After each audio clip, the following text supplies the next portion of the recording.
శాసన మండలిలో ప్రశ్నోత్తరాల సమయంలో క్వశ్చన్ అవర్లో ఒక ప్రశ్న వచ్చి రాష్ట్ర అప్పుల మీద 2014 నుంచి 2019, 2019 నుంచి 2024, 2024 నుంచి ఇప్పటి వరకు అప్పుల మీద ఒక ప్రశ్న ఉంటే మేము అడిగిన ప్రశ్నలకు ఫైనాన్స్ మినిస్టర్ గారు సరైన సమాధానం చెప్పకుండా దాటవేయటమే కాకుండా ప్రశ్నని మిస్ఇంటర్ప్ట్ చేసి ఏ విధంగా దారి మళ్లించారన్న దానికి 2-3 ఉదాహరణలు చెప్తాం.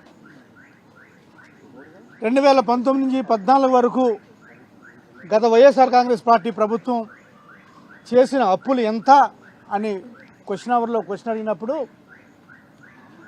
వీరు చెప్పిన సమాధానం, అసెంబ్లీలో నిన్న ఇచ్చిన సమాధానం సుమారు 3,72,00,000 కోట్లు అని చెప్పారు. ఇదే కూటమి ప్రభుత్వం, ఇదే కూటమి నాయకులు 10 లక్షల కోట్లు, 12 లక్షల కోట్లు, 14 లక్షల కోట్లు అని చంద్రబాబు నాయుడు కావచ్చు, లోకేష్ కావచ్చు, లేక పవన్ కళ్యాణ్ కావచ్చు, పురంధేశ్వరి కావచ్చు, ఆఖరికి గవర్నర్తో సహా మొదటి బడ్జెట్ ప్రసంగంలో గవర్నర్ స్పీచ్లో గవర్నర్ చేత కూడా అబద్ధాలు ఆడిచ్చారు. అబద్ధం ఆడించడమే కాకుండా నిన్న శాసనసభలో మా సభ్యులు అడిగిన ప్రశ్నని ఇచ్చిన సమాధానం కూడా తప్పు. కేవలం ఈ 5 నెలల్లో 35,000 కోట్ల రూపాయలు అప్పు చేశామని చెప్పి సాక్షాత్తు శాసనసభ సాక్షిగా మళ్ళీ అబద్ధం చెప్తున్నారు. మండల్లో కూడా అబద్ధం చెప్తున్నారు. కేవలం 35,000 కోట్లు మాత్రమే అప్పు చేశామని. కానీ నిన్న ఈ సెప్టెంబర్ మాసానికి క్యాగ్ ఇచ్చిన రిపోర్టు ప్రకారం 67,000 కోట్ల రూపాయలని ఈ రాష్ట్ర ప్రభుత్వం అప్పు చేసింది. మరి 35,000 కోట్ల రూపాయలు ఎక్కడ, 67,000 కోట్ల రూపాయలు ఎక్కడ? ఎవరు అబద్ధం చెప్తున్నారు? ఈ రాష్ట్ర ప్రభుత్వం అబద్ధం చెప్తుందా, లేకపోతే క్యాగ్ అనేది కాన్స్టిట్యూషనల్ బాడీ, కేంద్ర ప్రభుత్వం ఆధీనంలో ఉండే బాడీ, అది అబద్ధం చెప్తుందా? 35,000 కోట్లు ఎక్కడ, 67,000 కోట్లు ఎక్కడ? మళ్ళీ కూడా అబద్ధం చెప్తున్నారు. కేవలం 35,000 కోట్ల రూపాయలే మేము అప్పు చేసాము ఈ 4 నెలల్లోనే. ఇక రెండో ప్రశ్న, నేను అడిగిన ప్రశ్నకి ఫైనాన్స్ మినిస్టర్ సమాధానం చెప్పకుండా మళ్ళీ రూటు మారుస్తూ చెప్తున్నారు. నేను అడిగిన క్వశ్చన్ ఏంటి? అయ్యా, మీరు కూటమి ప్రభుత్వంలో ఉన్నారు, మీరు లోకేష్ గారు, చంద్రబాబు నాయుడు గారు మాట్లాడితే ఢిల్లీ వెళ్తూ ఉంటారు, ఫైనాన్స్ మినిస్టర్ని కలుస్తూ ఉంటారు, పిఎంను కలుస్తూ ఉంటారు. మరి ఇన్నిసార్లు కలుస్తున్నారు కదా, ఈ జిఎస్టీ 2.0 రాటిఫికేషన్లో భాగంగా మన రాష్ట్రం సుమారు 8,000 కోట్ల రూపాయలని ఆదాయాన్ని కోల్పోతుంది కదా, ఈ 8,000 రూపాయల ఆదాయాన్ని మాకు మాఫీ చేయండి, మాకు ఇవ్వండి అని ఒక్క మాట నువ్వు ఎందుకు అడగట్లేదని చెప్పి ఫైనాన్స్ మినిస్టర్ గారిని అడిగిన క్వశ్చన్. ఇప్పటికీ 6 రాష్ట్రాలు, మన పక్కన ఉన్న తెలంగాణ కాంగ్రెస్ ప్రభుత్వమైనా సరే, తెలంగాణ రాష్ట్రం రేవంత్ రెడ్డి గారు నాకు 7,000 కోట్ల రూపాయలు పోతుంది, ఈ రాటిఫికేషన్ వల్ల నాది మాఫీ చేయను అని చెప్పి ఆయన అడిగారు. కర్ణాటక అడిగారు. ఆఖరికి ఉత్తరప్రదేశ్ యోగి గారు గవర్నమెంట్ కూడా ఈ జిఎస్టీ రాటిఫికేషన్ వల్ల మా రాష్ట్రం నష్టపోతుంది, మమ్మల్ని మాఫీ చేయండి అని చెప్పి అడిగితే, సాక్షాత్తు గవర్నమెంట్లో ఉండి, కేంద్ర గవర్నమెంట్లో ఉండి కూడా వీళ్ళ రాటిఫికేషన్లో మాకు మాఫీ చేయండి, జిఎస్టీ రూపాయలు మాఫీ చేయనని, వ్యత్యాసాన్ని మాఫీ చేయనని అడగలేని అసమర్థ ప్రభుత్వం ఏదైనా ఉందంటే ఈ తెలుగుదేశం ప్రభుత్వం. ఇక మూడో క్వశ్చన్ అడిగింది, మరి క్యాగ్ రిపోర్ట్ ప్రకారం సెప్టెంబర్ 2025 క్యాగ్ రిపోర్ట్ ప్రకారం మీరు ఏదైతే యాన్యువల్ బడ్జెట్లో యాన్యువల్ డెట్ని కోట్ చేస్తారో ఆ యాన్యువల్ డెట్లో భాగంగా 70% 70% అప్పులు ఈ 5 నెలల్లో తీసుకొచ్చేశారు. ఇంకా 7 నెలల సమయం ఉంది. 70% అప్పులు ఇప్పుడు తీసుకొస్తే అందులో 17% ఓన్లీ క్యాపిటల్ ఎక్స్పెండిచర్గా ఖర్చు పెట్టారు. మరి 83% ఆ డెట్ని దేనికి వాడారు? 83% డెట్ని లోన్స్కి వాడారా? లోన్స్ మీద ఇంట్రెస్ట్కి వాడారా? ఆ సంగతి ఏంటో చెప్పండి అయ్యా అని చెప్పి ఫైనాన్స్ మినిస్టర్ గారిని అడగడం జరిగింది. ఇక 4వ ప్రశ్న ఆయన అడగడం, మరి జిఎస్టీ ట్యాక్స్ కలెక్షన్లో గత 15 నెలల నుంచి కూడా మా ప్రభుత్వంతో పోల్చుకుంటే ఈ ప్రభుత్వంలో జిఎస్టీ కలెక్షన్స్ అంత రావట్లేదే, ఎకనామిక్ చేంజ్ లేదే, మరి డబ్బులన్నీ ఏమైనాయి? మీరు తీసుకొచ్చిన లోన్స్ ఎక్కడ పెట్టారు? ఆ లోన్స్కి ఎంత ఇంట్రెస్ట్ కడుతున్నారు? ఆ లోన్స్ మెచ్యూరిటీ ఎప్పుడు? ఏ డబ్బు ఎక్కడి నుంచి తీసుకొచ్చారు? దేని మీద ఖర్చు పెడుతున్నారు? కాస్త వివరంగా చెప్పండి. నాకు కాదు, మా రాష్ట్ర ప్రజలందరికీ కూడా తెలియాలి. ఈ అప్పు ఎంత పడుతుంది? ఈ అప్పును మళ్ళీ ఎప్పుడులోపు తీరుస్తారు? దానికి వడ్డీ ఎంత? ఏ పర్పస్ కోసం తీసుకొచ్చారు? ఆ పర్పస్ తాలూకా డబ్బులు వివరాలు ఇవ్వండి అని చెప్పి ఫైనాన్స్ మినిస్టర్ గారిని కోరుతుంటే దానికి కూడా సమాధానం లేదు. మళ్ళీ చెప్తున్నారు, ప్రతిసారి అదే అబద్ధం చెప్తున్నారు. ఏమని? గత ప్రభుత్వం ఆర్థిక విధ్వంసానికి గురి చేసింది, గత ప్రభుత్వం అస్సలు ఆర్థికంగా అనగదొక్కేసిందని ఇప్పటికీ అదే మాట చెప్తారు. అసలు చేస్తుంది మీరు స్వామి, చేసేదే మీరు. ఒక్కసారి గత ప్రభుత్వం ఏం చేసిందనేది పెర్ క్యాపిటల్ ఇన్కమ్ చూసినా, లేకపోతే కాంపౌండ్ యాన్యువల్ గ్రోత్ రేట్ చూసినా, లేకపోతే ఏది చూసినా సరే మేము ఫస్ట్గానే ఉన్నాం. ఈ ప్రభుత్వం కేంద్ర ప్రభుత్వం దగ్గర నుంచి ఎక్కడెక్కడి నుంచో రుణాలు తీసుకొచ్చి ఈ డబ్బంతా కూడా వాళ్ళ జేబులో వేసుకుంటుంది తప్ప ఇంకా మరేదీ కాదు. మరి ఈ ప్రభుత్వాన్ని నేను అడుగుతున్నాను, మా ప్రభుత్వంలో ఉన్నప్పుడు జిఎస్టీ ద్వారా బోలంత ట్యాక్స్ కలెక్షన్ వచ్చేది. మేము తీసుకొచ్చిన డబ్బులు, జిఎస్టీ ద్వారా వచ్చిన డబ్బులు మళ్ళీ ప్రజలకే వివిధ స్కీమ్స్ ద్వారా మేము ఖర్చు పెట్టేవాళ్ళం. ఆ డబ్బులు మళ్ళీ మార్కెట్లో ఖర్చు వచ్చాయి, దానికి జిఎస్టీ ట్యాక్స్ ఉండేది, తద్వారా ప్రభుత్వానికి డబ్బులు వచ్చాయి. మరి ఈరోజు మీరు ఇన్ని వేల కోట్ల రూపాయలు, లక్షల కోట్ల రూపాయలు తెస్తున్నారు కదా, ఈ తెస్తున్న డబ్బుకి ట్యాక్స్ రావట్లేదు. ఈ డబ్బు ఎక్కడ మురగబెడుతున్నారు, ఎవరు జేబులో పెడుతున్నారని చెప్పి ఫైనాన్స్ మినిస్టర్ గారిని అడగడం, తద్వారా ఆయన తప్పించుకునే ద్వారం చేయడం జరిగింది. ఇది ఈరోజు రాష్ట్రంలో అప్పుల గురించి మేము అడిగిన ప్రశ్నలకు ఫైనాన్స్ మినిస్టర్ సమాధానం లేక, సమాధానం చెప్పక మాట్లాడుతున్న తీరు. ఏమంటారు? ఆ సభలో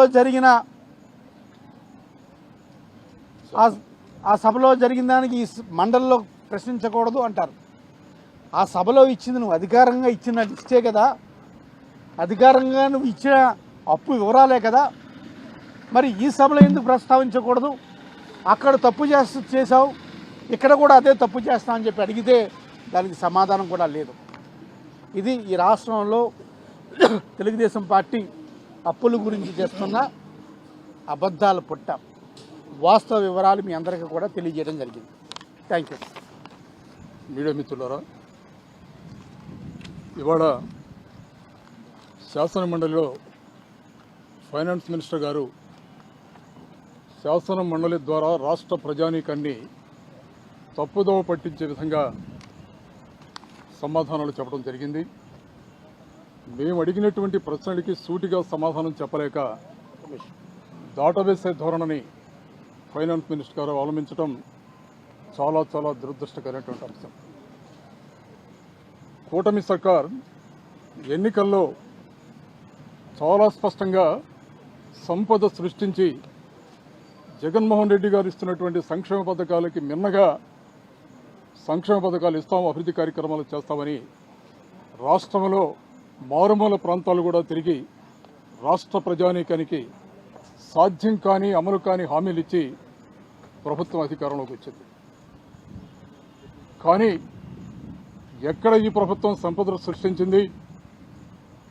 సంపద సృష్టించకపోగా అప్పులు విపరీతంగా చేసి రాష్ట్ర ఖజానాని సంక్షోభంలో తీసుకువెళ్లే పరిస్థితి ఇవాళ రాష్ట్ర ప్రభుత్వానికి వచ్చింది.